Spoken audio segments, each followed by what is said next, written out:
This episode was brought to you by Nail It and Scale It, the world's leading fast growth program for business.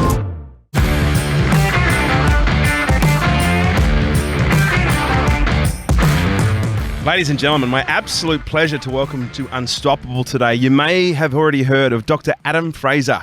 Adam is a peak performance researcher, consultant and speaker, and he's worked with elite athletes, sporting teams, special forces soldiers, and business professionals at all levels. His expertise includes the psychology of performance, improvement of productivity, transformational leadership, the engagement of teams, work-life balance, and the development of high-performing cultures. He conducts his own research, partnering with universities across the globe behind his work. His clients include a CBA, Westpac, Optus, IBM, PwC, and the Department of Education, just to name a few.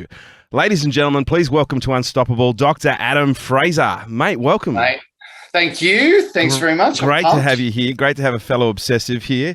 I had the same level of anticipation that I had with Steve Kotler. You're probably familiar with Steve Kotler's work. Yeah. He wrote the book, The Art of Impossible. Have you read that yet? No, I haven't. Oh my God, mate, you've got to get your hands on this. Stephen Kotler, he originally started off as a journalist, like 30, 40 years ago, covering X Games, but he started to really want to understand why, some of these athletes were able to do things that were literally considered impossible in the morning, and by afternoon someone was doing it, and then it was being iterated on the next day. So he spent the last 30 years studying in-depth performance across a whole range of different fields, and I think you and him would get on like a house on fire. Yeah, because it reminds me, I read a book called The Rise of Superman. He wrote that. Yeah. Oh, yeah. Really? Yeah. That was a cracker. It's a great. He's got a number of great books, and I've read most of them. But his best book by far, and this isn't supposed to be a promo for Steve, is the Art of Impossible. And if you haven't read it, mate, I just knowing what I know about you, you will just absolutely gobble that up. Yeah, because what I love is like so many of us looked at those extreme athletes and went, "Oh man, you got something wrong with you." Whereas he went, well, how are they having this massive improvement in performance? So, Oh, cool. Well, I'll have to add that to the list. While we're there, we'll start there before we get into your story. One of the things that he identified with, and he noticed it specifically with X Games athletes, is he noticed about 98, it was actually more than 98 of the percentile of X Game athletes who were performing at a really high level, in the top 3, 4, 5%, came from backgrounds where there was enormous amounts of stress in the home. So drug abuse, alcohol abuse, physical abuse, heightened levels of, in some cases, what people refer to as trauma. And it's really interesting because, although there's no research into it, I did ask him the question that if he thought that, these people who grew up in traumatic environments actually learnt how to, either unconsciously or consciously be able to deal with levels of stress that most people can't. And so then when they're looking down a half pipe, they're like, well, this is nothing compared to my home life. Not that they think about that consciously, but it's just something that they're more able to regulate. Yeah, and I think there's heaps in that. I mean, I wrote a book recently called Strive, and the taglines is embrace the gift of struggle. And what the book's all about is the fact that getting your ass kicked is really, really important. It's such a requirement. Yeah, and it's almost a rite of passage. And in that book, what I talk about, one of the most fascinating groups I've ever interviewed is trust lawyers. So lawyers that look after huge family, like billion-dollar family trusts, as well as like trusts for Indigenous groups. And so basically they manage this huge pot of money. And what they were talking about is third generation rich kids are disasters, like complete disasters. No resilience. Because they haven't been in the trenches. They haven't fought it out. And one of the things that triggered that book was I spoke at the Dalai Lama conference, and I didn't know it, but the princess of Kawait was in the audience, Sheikha Intisar, and she called me afterwards, and it was hilarious because I thought my mates were pranking me, and I was like, I was so horrible to her. And oh gosh, yeah, I was demanding, because she literally said, "Hey, we're trying to make the country of Kuwait happier. We want you to come to Kuwait and help us." And I'm like, wow. And I'll need a camel, and you can pay me in rubies. And but anyway, but I went there and number one, fell in love with the people of Kuwait and the country. And they're so beautiful and generous. But one of their problems is so wealthy, and there's only about 1 million Kuwaiti nationals, that they're so well looked after, it's starting to have dysfunctional impacts on them. Wow. That they literally don't have enough struggle. So I hear you about the extreme athletes, and even I was listening to something where Mike Tyson was talking about how his son wanted to get into boxing. And he said to his son, like, you don't want to get in the ring with a guy like me. He said, I was a freaking animal and I'll eat you up. And what he talked about was that most boxers come from that sort of background.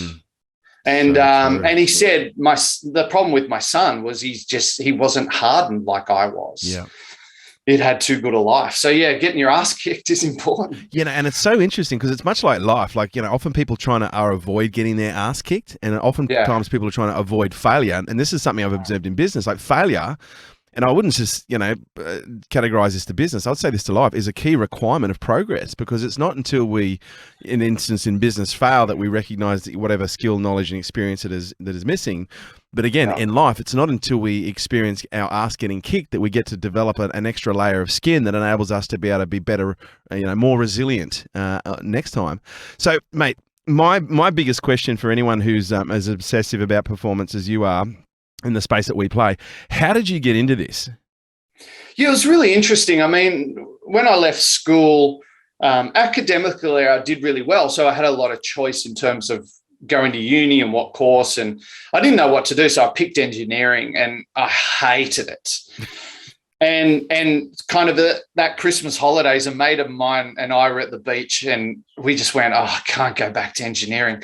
So I changed courses to biomed, which is a blend of psychology and physiology. And I really loved it. And I was going to go down the psychologist path, but I just went, I do not want to sit in a room with some dude whinging about his life to me for an hour. Like, I didn't want to be a counselor, but I wanted to research psychology. So after I finished my degree, I went to the AIS for a while because I thought I want to work with elite athletes, and actually hated that job. It was boring and repetitive. And once you get over the glamour of, oh my God, it's Alexander Popov or Cole Vanderkuyp or Colin Jackson, like once that wears off, you just go, oh man, this is really bloody boring. So I went back and did it. I got to ask you that. Why is that? Because you're getting to basically practice on some of the best, bodies in the world and tune their performance psychologically. What fell out? But it's just like repetitive and it's the same things, and it just wasn't as nuanced as I thought it was going to be. Yeah, fair enough. So so I went back to uni, did a PhD in the area of how lifestyle affects our well-being, our health, our happiness, our quality of life, and our habits and how that translates into, the bigger picture of our life. So after that, I was an academic at a university, and it was actually really weird. Like, a friend of mine called me and said, I want to do this course on how to teach adults, because we were lecturing. And I said to her, oh yeah, that looks great. Let's sign up for it. But I forgot to sign up for the course. And it was run by a guy called Doug Malouf, who was one of Australia's best presenters. And she calls me the day before and goes, you coming to that course tomorrow? And I went, oh shit, I forgot to sign up. So I call the guy who is organizing it, and he goes, you wouldn't believe it. He said, that thing's been booked out for 5 months. He said, a guy just rang up and cancelled. You can have his spot. So I show up to this thing, and this guy was masterful. Like, he was funny and articulate. And in the break at morning tea, I just walked up and said, I want to do what you do. Like, I need you to teach me how to do this. I said, I'm an academic. I'm dying inside. Like, I want to do this. And he kind of treated me like the Karate Kid. I turn up to the office, and he made me wait for 6 hours. And then he made me talk to a wall, gave me this passage and said, I'll see you in a month. And then I come back, and it was like freaking wax on, wax off. Paint the fence. But he treated me like shit for about a year. And it was just to see if I was serious. And I just hung in there. And wow. there was only 2 people, he said, that really stuck to that. Me and another speaker called Peter Sheehan. I don't know if you've ever heard know of Peter Sheehan. Yeah. Yeah. So he's one of my best mates. And nice. we went through that process together. But I just started presenting to organizations, and I fell in love with business and the people. And yeah, so what I really wanted to do was, when I looked at the speakers around, if you were academically really strong and had good research, you were boring as. And a lot of the speakers that were entertaining didn't really have an academic background. So I went, well, how do I blend research with entertainment and accessibility? So that's where I am. Yeah, wow. And so at what point did you get the bent towards performance? And what was the driver that was really pushing that along? Yeah, I think it's just always been ingrained. I've always been really obsessed about how do you do something, but how do you do it better? How do you improve? How do you evolve? And when you see people, like you would have this as well with your work, when you see people change behavior and get impact, like that rotates my crop something terrible. Like I just, yeah, I love it. It's that juice. Yeah. So yeah, and you know, where I spend my time is a combination of presenting, research, and running big sort of interventions and programs. But it's interesting because, you know, it's much like, you know, stress was the buzzword going back, you know, about 5 or 6 years ago, based on, you know, alleviating stress in the workplace. Stress was the biggest killer. You know, stress was the biggest cost of businesses. Now I'm seeing a very strong shift, and it's not that businesses and individuals are moving away from, you know, the importance of acknowledging and regulating and working through stress, but performance seems to be something that's getting hotter and hotter and hotter. And it just seems to me that people are starting to become aware that, wow, there is a little bit of a possible formula to performing at a higher level.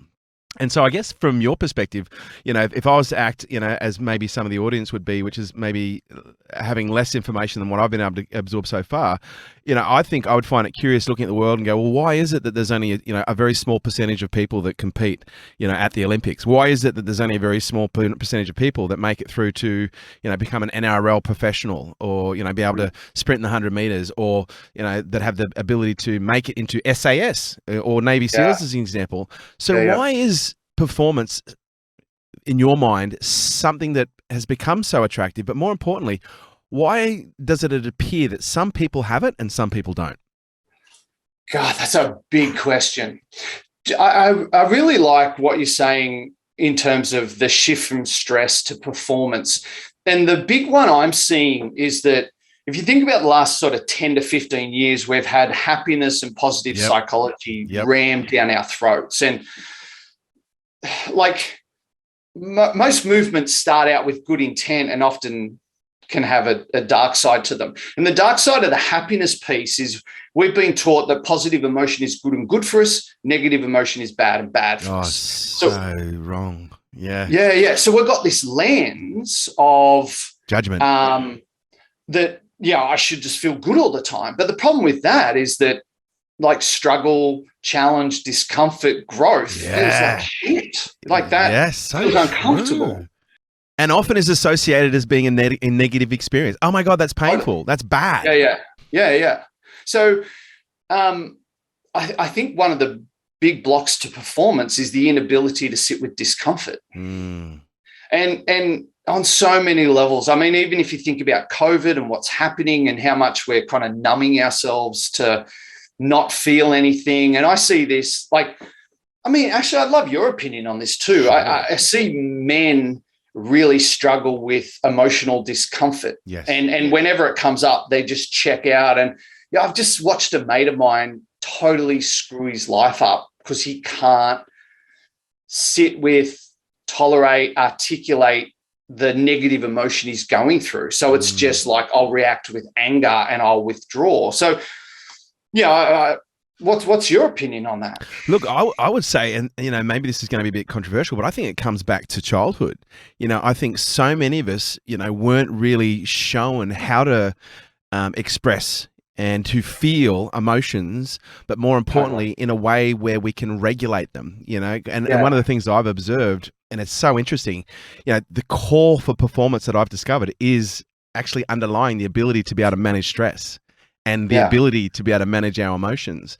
But when I think about, you know, my childhood and many other people's childhood, I don't think there are a lot of people who grew up in an environment where the parents knew how to express emotions in a healthy way, or more importantly, knew how to regulate emotions and stress in healthy ways. And oftentimes when you're a child and you experience, an emotional event, trauma is trauma is trauma. Whether you're taking a lollipop or smacking a child, to a child's brain, it's still trauma. And if a child is freaking out and then the parents has an inability to be able to sit with their child freaking out and allow their child to express that emotion in its full, and metabolize the emotions and metabolize the fear that's coming up, the child learns by the parent's response what that means. And oftentimes when a child is in flux, the parent yells at the child, "Stop crying, go to your room." And so they go, "Well, I feel unsafe already. You're just validating them unsafe. Shit, how do you?" And so it becomes suppressed, and then it gets expressed in unhealthy ways. I think you nailed it. I think you're so bang on. And so we wrote the Strive book, and that was much more about how does the individual respond to struggle and discomfort. What we're looking at now is how do you lead a team through struggle, or how do you lead a child through struggle?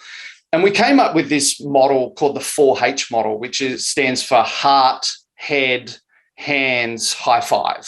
Oh, I like that. And it's basically, so when someone's going through struggle, you lead them through these paths. But the first point, number one, is heart. And you've got to connect on a heart level. And some people might go, "Oh, that's a bit wanky." But if someone's in distress, what you need to do is validate and name and verbalize their emotion. So this is something I've got two daughters, 8 and 11, and they're both very emotional children. And when they have meltdowns, previously, because I kind of modeled my parents, it's like, stop doing that. Or when they cry, we're told, don't cry or don't get angry.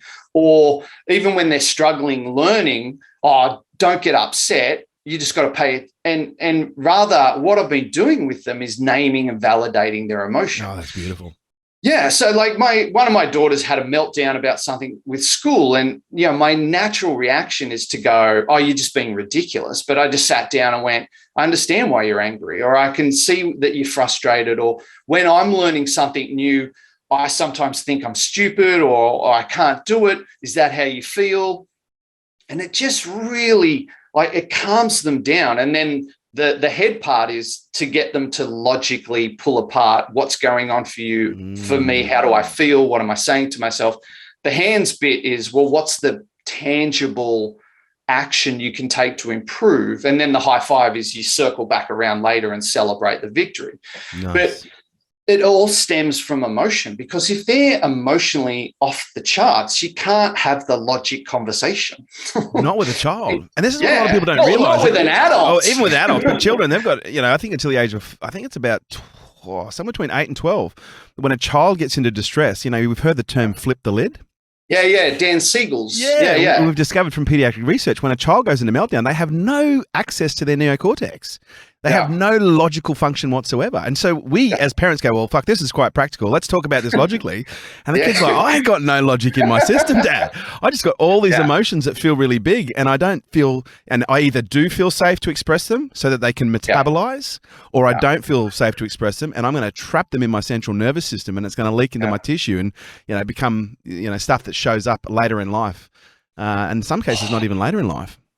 Man, I've seen this recently with like a family member who went through a divorce, and the dad was really dysfunctional, and he had 2 sons, and one was like expressing how he was feeling and making trouble for them, and the other one was the good kid. And the dad kept saying, "Why can't you be more like your brother?" And that's the kid that's just not saying anything. And like, he's hit 17 and he has gone off like, in the worst kind of way, because the kids repress so much.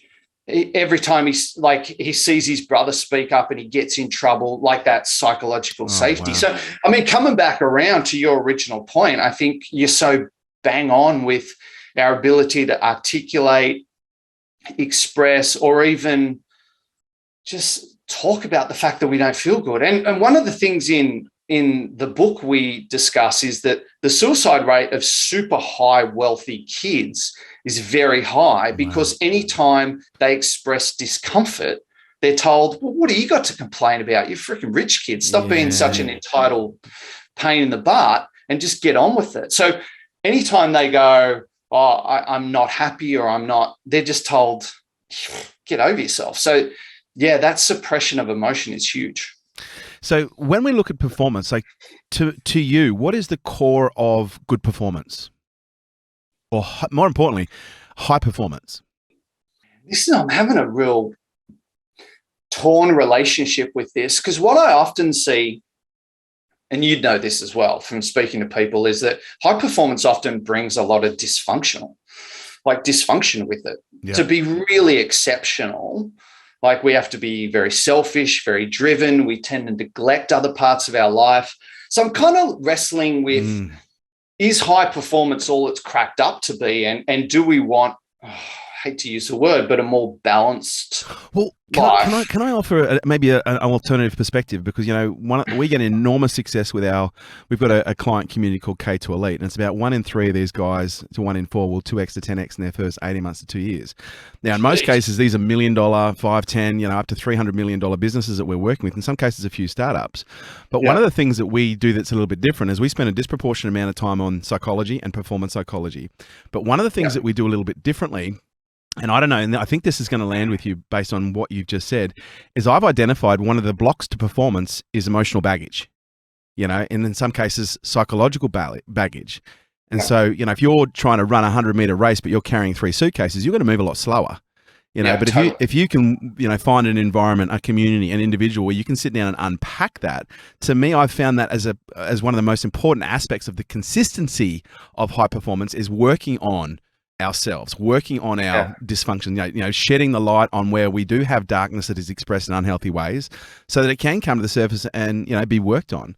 And I've discovered that the more, because, and you've probably seen this as well, the more we focus on performance, the more we seem to fall into the category where we have increased levels of stress and burnout. Yeah, totally. Whereas if we can encompass that performance is about learning how to deal with emotions, learning how to regulate stress, learning how to focus on recovery, you know, and this is the thing, you know, and Steve Kotler talks about this in his book, The Art of Impossible, where he goes, you know, there are I think it was the 7 areas of grit. And one of the areas of grit that he identified that was required in order to maintain high levels of performance is what he called recovery grit. Yeah. And I was like, when you say recovery grit, what do you mean? He goes, well, when you take time off, do you feel uncomfortable? I said, fuck yeah. He goes, do you feel like you're wasting time? I'm like, fuck yeah. He goes, does it feel really uncomfortable? I'm like, fuck yeah. He goes, it requires grit to get through that. It requires grit to take time off in order to be able to recover, regulate, and repair in order for you to come back and do your best. But the reason that most people don't, you know, engage in recovery is because it feels really uncomfortable. They feel guilty. Oh, yeah, I love that. I mean, we're doing a study and a program with partners in professional services firms. Right? So you often see high levels of burnout. And what the firm was doing is teaching them resilience, like, you know, how to be more resilient cognitively. And we just said, hey, let's not go into this with any preconceived conceptions about, let's study these people and really pull them apart and find out what's the problem. Their resilience is off the charts. Like, these people are cognitively so strong. Like, to be a partner in a professional services firm, you got to handle a lot of crap. And what they have is not a resilience problem. They have a recovery problem, meaning they just never stop. Yep. And so what we were teaching them is the ability to, and the practice of recovery. Like, how do I rejuvenate? How do I connect? And, I think you're so right about that. But, that's the other thing I was going to say.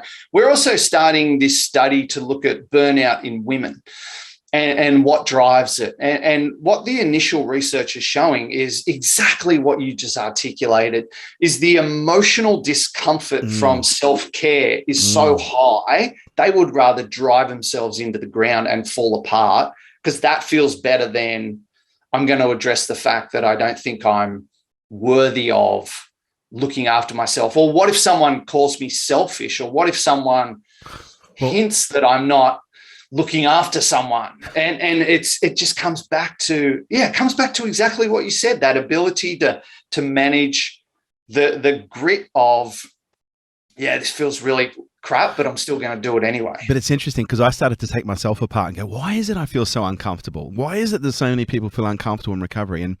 And this is purely speculation, but one of the things I believe that prevents people from having recovery is it requires space. And in most cases, it requires time and sitting still, lying down, getting a massage, sitting in a sauna, being still. And then, that takes me back to my very first Vipassana retreat where, I was meditating. Oh, God. I did it 7 times. You'd think I would have learnt my lesson. But I still remember, you're meditating from 4:30 in the morning till 9:30 at night. You have a couple of breaks, but you're just sitting with yourself. You can't talk to anyone. You can't look at anyone. They're separating the men and the women. And you have to just sit in your own shit from 4:30 in the morning until 9:30 at night. And it's really uncomfortable because all of your stuff comes up. But this is where I think the opportunity is, because it's when the stuff comes up, that's the light being shed on the darkness. That's the light being shed on the wound. The wound's coming to the surface saying, okay, here is what it needs to be addressed. I'm going, no, fuck that shit. I'd rather just work. Yeah, totally. I think, actually, I want your opinion on this. I was thinking about this the other day, and if you look at our devices, we never get bored anymore. Like if you're a kid, even if you don't have a lot of friends, you still got so much stimulation where you can grab a screen. And I was thinking about my childhood, and as a teenager, I've had my heart broken.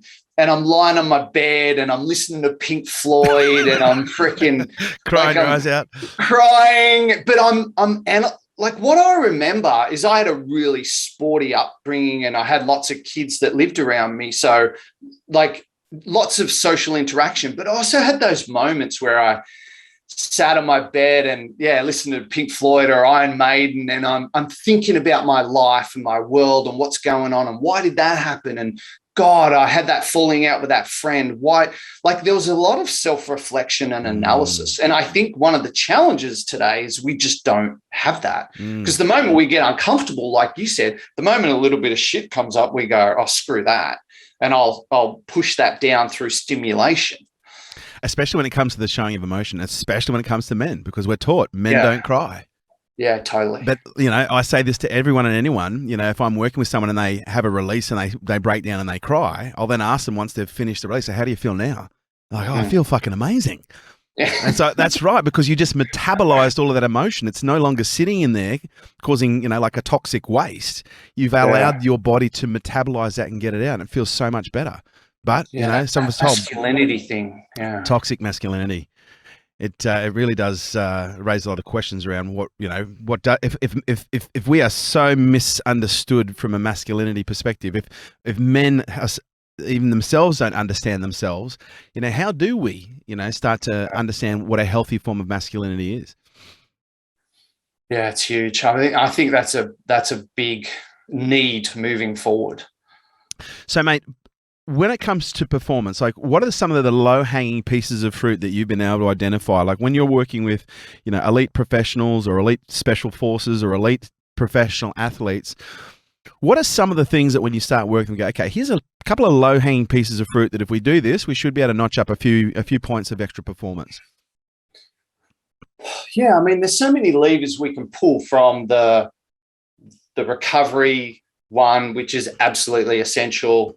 And you talk about, actually, I got to work with and do some stuff with the Special Forces guys. And a mate of mine was in the SAS. And I remember going out with some of his mates, which was the wildest night I've ever had. They were talking about the Carter course, which is the 3-week course that they have to go through to get into the SAS. And it's just hell on wheels. And I was talking to them and I said, what's the common theme? What do you need to do really well? And what everyone said is recovery. They said, just push as hard as you need to. He said the guys that fall apart come out at a million miles. Yep. But he said, do as much as you need. But when you have those moments of recovery where you can relax, regenerate, he said, all of them said that was the key thing. So I suppose, there's so many things we could talk about here. I think the biggest one, and this is what I'm starting to really look into on a deep level, is that when it comes to performance in any regard, whether we want to be a good parent, run a good business, market yourself, obviously it's the narrative in our head and the emotions we feel are the things that hold us back. And what we've been taught is this very linear model of, if you run into challenge and you feel negative thought and emotion, you have to make that negative thought and emotion positive thought and emotion before you can act. Like, if you doubt yourself or have imposter syndrome, what we're taught is fight that voice, have a better view of yourself, and then you'll be able to be successful in business. And what we're seeing in our research is that linear model rarely occurs. And our desire to move our negative thoughts and emotions into positive ones before we can act just leads to massive levels of procrastination. So what we're seeing in our research is that true high performers can conduct a bypass, and that is where they sit with or accept the fact that they have negative thought and emotion, but they can still act even in that state. And I think what poor performers have is they expect to feel good before they can act. Oh, it's so true. Yeah. And if you go back to those extreme athletes, they people like Laird Hamilton, before he surfs Chalpo, talks about the fact that I still have fear. Base jumpers talk about that fear is very important. Even I was listening to this. I don't know whether you follow George St. Pierre. The MMA fighter. Great. Yeah, he's a smart man. Weapon. And what he talks about is that 5 minutes before the fight, he's literally looking for a door to run away. And he said, I hate fighting. He said, I love the art and the training and the progress, but I hate fighting. And he said, if it wasn't for the guys in the room, I'd take off. And he said, I feel massive doubt. I start to predict that I'm going to lose and have disaster. And he said, what I go through is a process where I just accept that that's what I do before a fight. That's how I feel. And then I make the conscious choice of, I'm going out there and I'm going to focus on the dynamics and I'm going to do this. So it's not that he's sitting there going, oh my God, I feel really negative. This is a disaster. It's like, that's my process. I always feel like that. But then he does this bypass of, it's normal to feel that way. And I'm going to do the right behavior regardless. And a fascinating study was done in the US where they looked at athletes and before competition, and most people go, you shouldn't get nervous. You shouldn't feel anxious. That's bullshit. Come on. That only had a negative impact on performance if the athlete thought they shouldn't be nervous or anxious. So if the athlete went, well, of course I'm nervous. And I go through this where I start to get scared and worried, but that's just part of my process. But it's also, it had no bearing. I believe, like anxiety, stress, and pressure, to an elite performer, I actually think they're a critical ingredient in high performance. Totally. And it reminds me of this statement that I heard a commentator say. This is going back many years ago when Serena Williams was in the Wimbledon finals, and it was like, a 5-hour match. It was down to, double break point or whatever it is. And they're like, oh, there's so much pressure on Serena right now to get this next point. And then the next commentator goes, well, that's the thing, John. Pressure isn't pressure to a champion. It's the opportunity to perform. And this is one of the things that I realized in my life early on, that I realized that I actually did my best under stress. Totally. And so what I started to do, and maybe you can relate to this, I used to create stress just to perform. Yeah. I'd create chaos in my life just to perform. And I matured and learned how to regulate that. But this is, I think, something that a lot of people don't realize is once you get to a level of elite performance, the pressure doesn't go away. It's intensified. The stress doesn't go away. It's intensified. The amount of emotions that flood through your system don't go away. They're intensified. But these individuals have done the work over an extensive period of time to be able to have their system regulate that level of activity, to be able to channel it psychologically and physiologically into their performance. And this is where I think, most people are going, well, once I learn how to regulate my stress, I won't be stressed anymore. No, you'll just know how to deal with it better. Once I learn how to regulate my emotions, then I won't be emotional anymore. No, you'll just have better capabilities to be able to regulate it. But I do think most people don't realize that stress, emotions, pressure, they're actually critical ingredients in performance. And it's not the absence of them that makes us perform better. It's the utilization of that chemistry that enables us to produce what would be considered impossible results. Yeah, I completely agree. And what we're focusing on in our research currently and what we're teaching people is the ability to externalize those thoughts and emotions. So what happens is too often we have a thought or an emotion and we think that's us. We go, well, I'm stressed or I'm depressed rather than I'm having a depressive thought. And so what we're practicing is this externalization of it.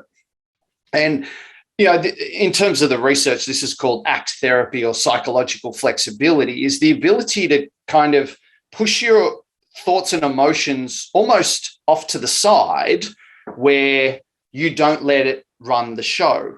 And you'd know this as a keynote speaker, is sometimes before a big keynote, I would get stressed and I'd start to go, oh my God, you're not prepared, or this group's not going to like it. And that negative voice would overwhelm me.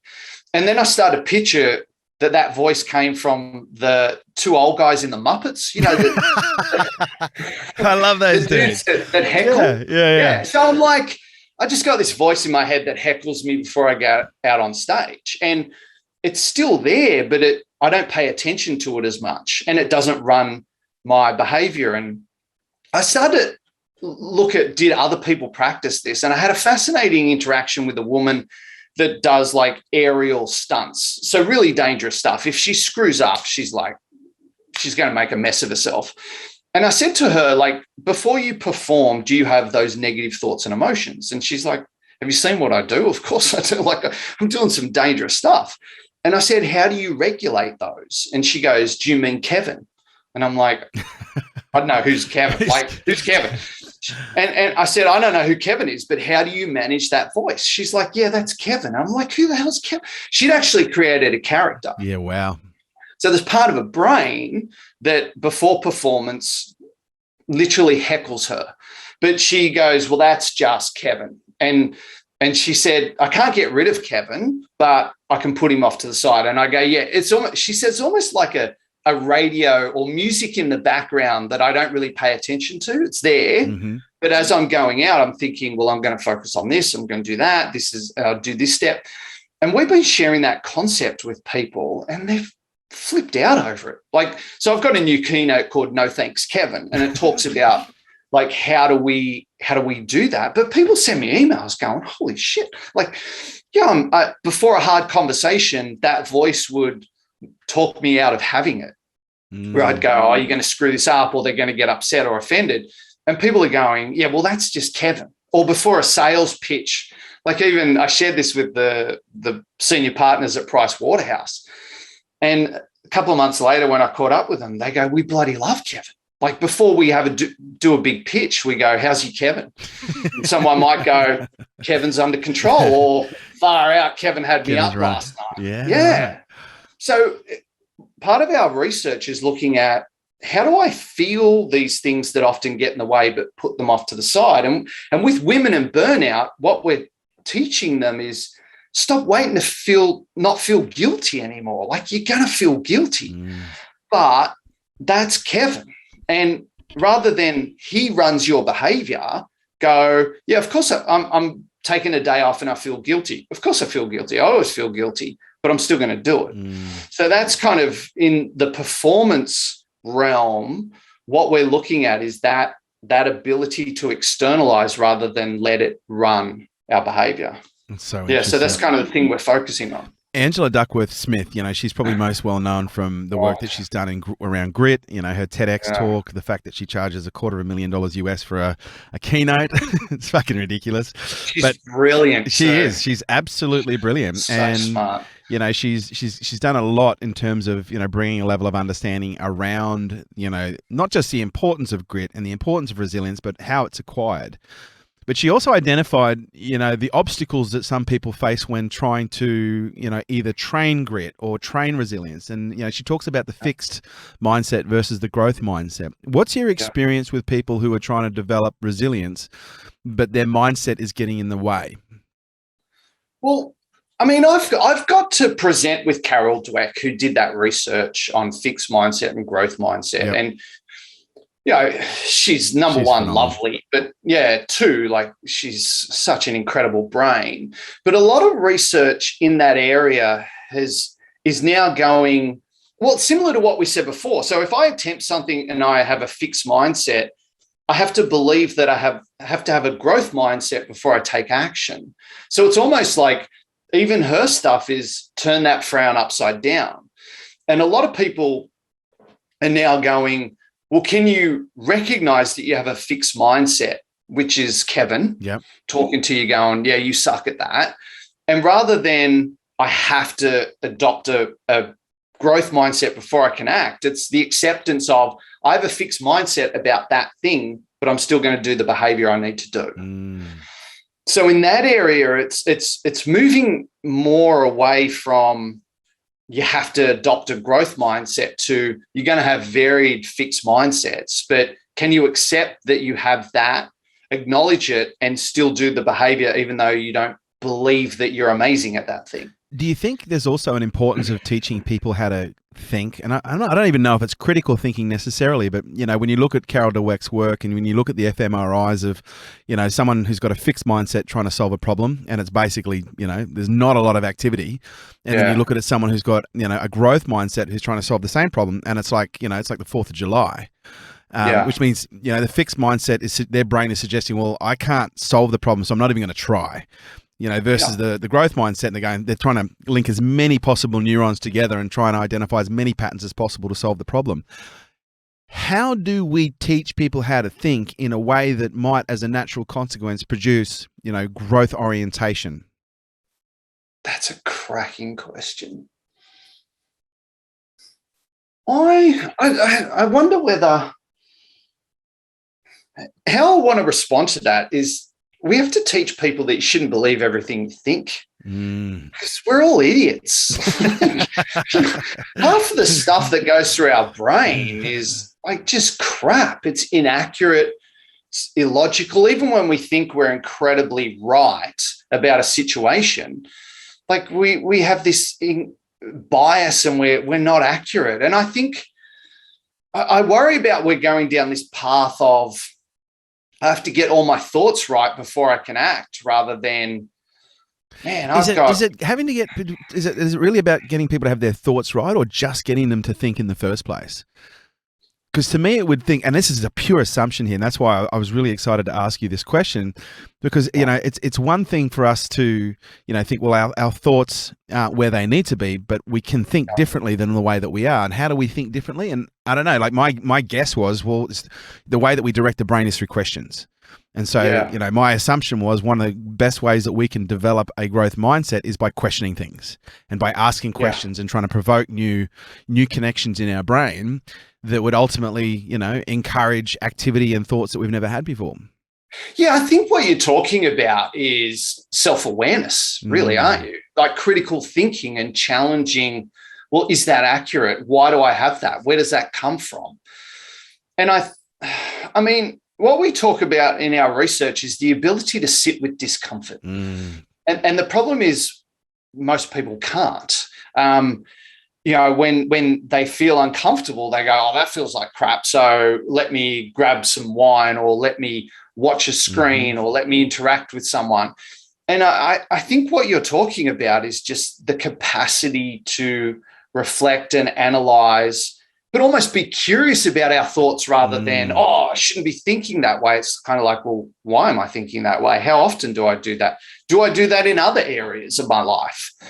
Yeah, I think you're exactly right. What we need to teach people is critical thinking and the ability to almost be curious and have a playful relationship with their own brain. And Kevin. And Kevin. And, you know, if I think about myself during first lockdown, like at the start of 2020, we had a record year booked in. Like, it was going to be our best year ever. And when COVID hit, like just things started to get cancelled and I just saw it all disappear. And I sat on the lounge and watched Tiger King and drank wine out of the bottle for a couple of days. And I was just like, my wife kind of looked at me and went, is this going to last much longer? And I said, just give me one more day. One more day. And yeah, I just kind of went, I thought that was a really functional response because I was in grief about all this hard work I'd done. And then I went, all right, get your crap together. And I thought, all right, you're going to do this business-wise. I got a counselor. Like I went and saw a psychologist and I went, all right, I'm using this as an opportunity to reassess. And I felt crap and I felt terrible and I predicted disaster, but I sat with all that crap and I went, why does that trigger this? And, if I'm not doing 130 keynotes a year, well, who am I? And I use that.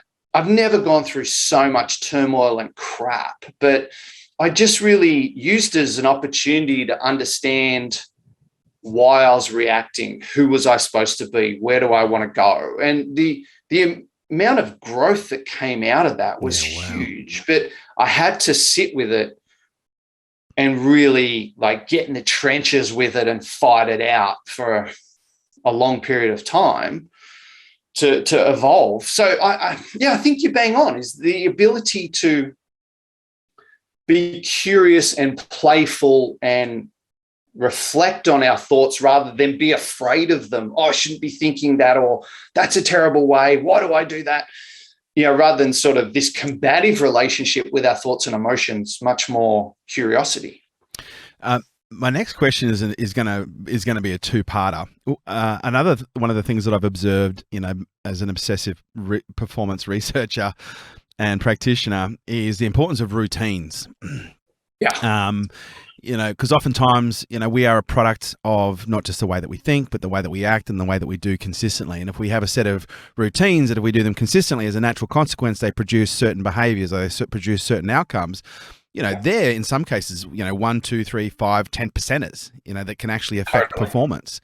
So I guess my first question to you is, what would be the top number one or the top 3 routines that you've identified that really support creating performance as a natural outcome? Because again, I think too many people focus on performance and not on what are the things that if I do them consistently, performance happens as a natural consequence.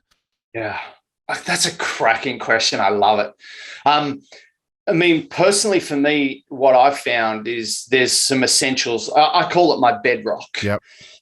So number one is connection with someone, like a quality interaction, whether it's my wife, my kids, some of my mates, family members. So that connection and feeling supported by others is number one.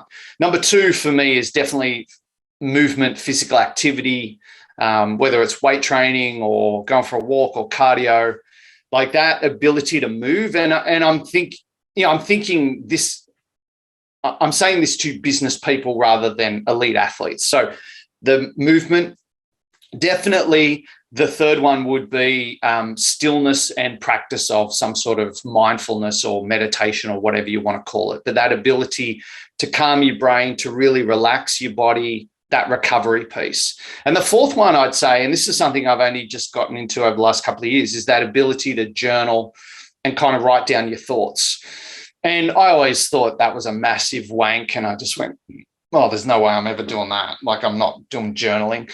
But I started to do it, and it made a profound impact, because that ability, to get your thoughts on paper is extraordinary, where you start to, and it's almost like that Kevin concept of, can you externalize them? When you write them on paper, they're truly external, and you go, that's a freaking stupid thing to say to myself, or that's inaccurate, or God damn, that comes up so often. Why is that a pattern I have over and over again? So for me, it's those 4 things keep me well, keep me focused, keep me energized, and help me constantly evolve. Now, here's the second part of this question, because I've experienced this in my own life. I've seen my clients experience this. I've seen athletes experience this, and even in some cases, elite operatives. What I've discovered and what I've seen through my own experience observing others is it gets to a point where all of a sudden your life becomes or feels like a prison of routines, where we're doing the same routines over and over and over and over. And at first it's interesting, it's new, we've got curiosity, it's exciting, it feels like variety. But after 3, 4, 5, and let's call it, the 10,000 hours, the 10-year mark, you start to look at these routines and go, man, I'm fucking bored. I'm doing the same thing every fucking day and I'm bored. And this is where I see people make the mistake, because they go, all right, I need to change things. And so they stop the routines, and all of the benefits and all of the natural outcomes that were produced as a result of those routines start to falter, and performance is affected. Whereas one of the things that I've been on the journey to do is how do we take these routines that when they're practiced over, consistently over a period of time, actually create an incredible life, but it can create the perspective after time that, well, hang on, my incredible life is only a product of these routines that I have to do every day, but now these routines feel like a prison and I'm bored. How have you identified ways that you can bring life to old routines or life to the existing routines that we do so that we don't sometimes feel bored, so that we don't sometimes feel like we're in a prison of routines, regardless, because, and this is what I've seen, I've created enormous levels of success and wealth myself, but I found myself, over the last few years having periods, a couple of days or in some cases a couple of weeks where I'm just fucking bored. Like I'm like bored. I'm like, oh, I'm so bored. Like there's nothing. And again, I've found my ways to be able to overcome that, but and I'll tell you right now, one of the key ways that I found to overcome that is through learning and through identifying new things that I can learn that will add value to my existing routines, or by identifying, new skills that I want to learn that are aligned with existing values. And it just provides an extra, I guess a bit of vitality. Because as you probably know from Dan Pink's work, mastery is, it's certainly the beginner mind. It's having that student mind, but it's that understanding that if we get to the point where we feel like we know everything, we get bored and we want to check out. Yeah. What are some of the ways that you've identified to prevent the cage feeling or the prison feeling, from the routines that we do every day for the people who go, but I don't want to do the same thing every day. I want to, have a lot of variety in my life. Yeah. I find that hard to relate to because I love routine, like properly love it. I train, every day and eat the same thing every day. And I love routine. And one of the biggest things, we were looking at athletes that retire, they find that so difficult. I was talking to Shane Webke about this. Yeah, right. And he said, when I retired, and he's a real down-to-earth country boy. He said, I didn't care that people weren't yelling my name anymore. He said, what I missed was the structure and routine. Yes. And he said, everyone I spoke to said the same thing. I've got to be at training. I've got to do this. I've got to do that. So I 100% agree with you that routine is absolutely essential. I think how I've done it is so there's two things. One is really reflect on progress and spend a lot of time reflecting on growth and mastery. So too often we do great stuff and we go, yeah, that was awesome, and we move on. And we don't spend enough time kind of celebrating and reflecting how we're growing, how we're evolving. And what I've found in my work and personally is that when we really analyze and pull apart growth and development, it's so inspiring and it just adds so much like interest and fun to the thing we're doing. So that would be my first one. The second one is what I do is add a little bit of variety, because even with COVID and being locked down, so I went to my physio and I went, mate, I've got all these injuries from football and, martial arts and all this stuff. I said, how would you put me back together? Like, just give me a routine. And I started to follow that, and I was still training, but I was training something different. So just adding a bit of variety into what we do. And each year I try and learn something new. Like right now I'm focusing on drawing and art, which is just not me. So good for the brain though. So my answer to that question is, oh, totally. And I'm doing it with my daughters too, which is amazing. That's incredible. And we get that quality time, we're hanging out. So the answer to the question is, reflect on progress more because it makes you come alive. And two, just add a bit of variety and change things up. So that would be my answer. What about, it sounds like you do the same thing with learning. Yeah, like for me, I kind of reached this stage, and it was during COVID where there was a lot of stress, and I just got to the point where I was so fucking over COVID. I was so fucking over business. I was just getting to the point, I was like, I am just bored with life. And I wasn't, and I just want to make sure everyone's clear on this. I wasn't, thinking about end of life or anything like that, but I was just fucking bored. Yeah. But one of the things that I realized when I sat down and I started to do some personal reflection is these routines got me to where I am, and it was just not a matter of relinquishing the routines, but a matter of tuning the routines and finding new ways to do the routines that added, a perspective that was new. So it felt like I was doing something different. because oftentimes people come to me and say, oh, I'm looking for this result, and I do this with my higher end clients. They'll come to me and say, well, look, I've been with you now for 9 months, and I'm still trying to get this result. And I'll say, well, are you doing these routines consistently? Or are you doing these routines? Yes. Are you doing them consistently every day? No. And so why are you expecting this result when you're not doing the things that are required in order to get them? And I think this is the challenge that a lot of people have. They don't realize, and I'm very conscious of the language I'm using here. High performance is a prison of routines. Yeah. And most people go, well, I don't want to live that way. And it's all fine. What I've identified, the lack of routines increases the lack of consistency. Yeah. The abundance of routines increases the abundance of consistency. And you look at it not just from a consistency of performance perspective, you look at it also from the mental health perspective. I'm into working with horses and dogs and humans as well.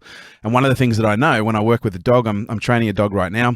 I've got a 11-month-old little Alsatian. He's been trained for protection work, and he gets trained twice a day, every day.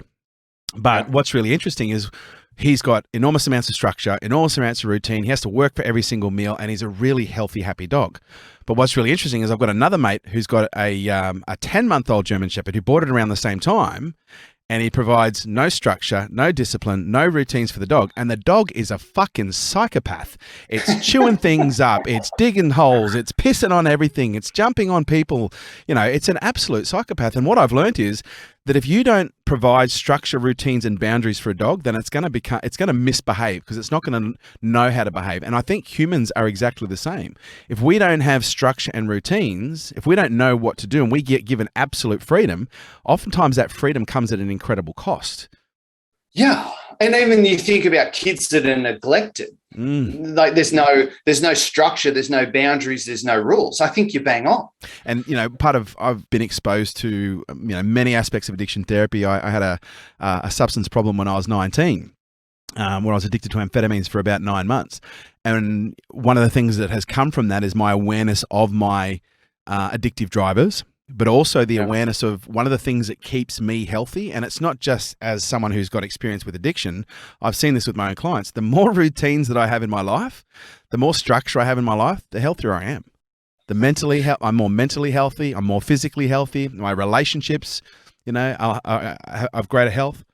Yeah, I was talking to a mate who runs a depression clinic in the US. And one of the things he said, we're moving away from trying to get rid of all those depressive thoughts and get people into much more like healthy routines and behaviors. And literally, okay, you got out of bed at 11. We're going to focus on getting you out of bed at 10 and getting dressed and just leaving the house.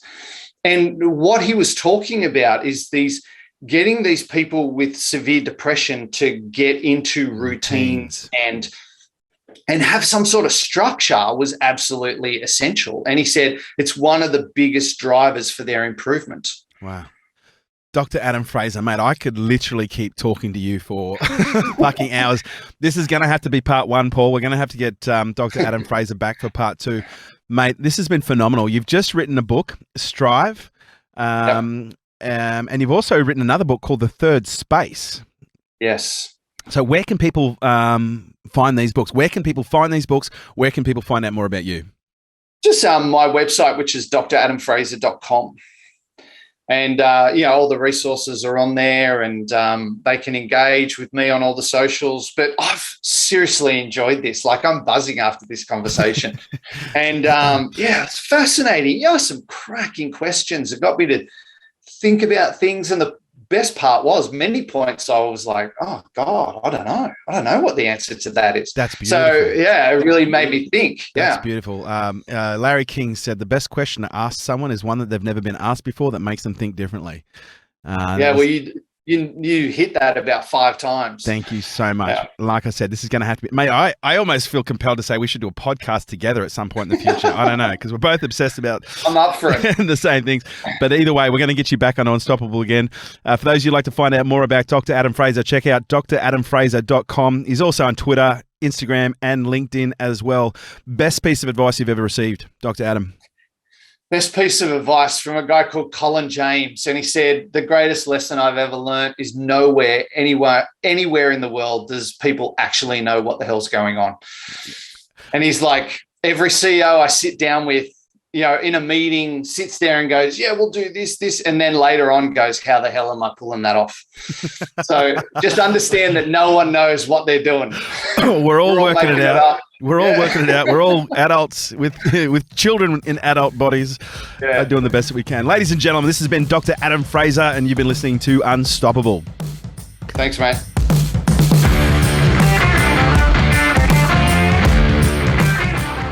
This episode is brought to you by Nail It and Scale It, the world's leading fast growth program for businesses. If you have ever wanted to grow your business faster than what you can right now, if you need to make more revenue, if you need more leads, if you need more clients, if you need to know how to plan your business in a strategic way in order to hit big goals, if you need to learn how to scale your business and grow your team and your business so that you have more freedom, then this program is for you. Imagine 3 days immersed with me where we cover all aspects of business, but we do it from an immersive but also an execution standpoint. We execute every step of the way, and we're looking at 5 key areas. We're looking at your psychology, we're looking at your marketing, your sales, your leadership, and we're looking at your planning and how we integrate these 5 key areas to grow your business and your brand quickly. So if you'd like to find out more information, kerwinray.com.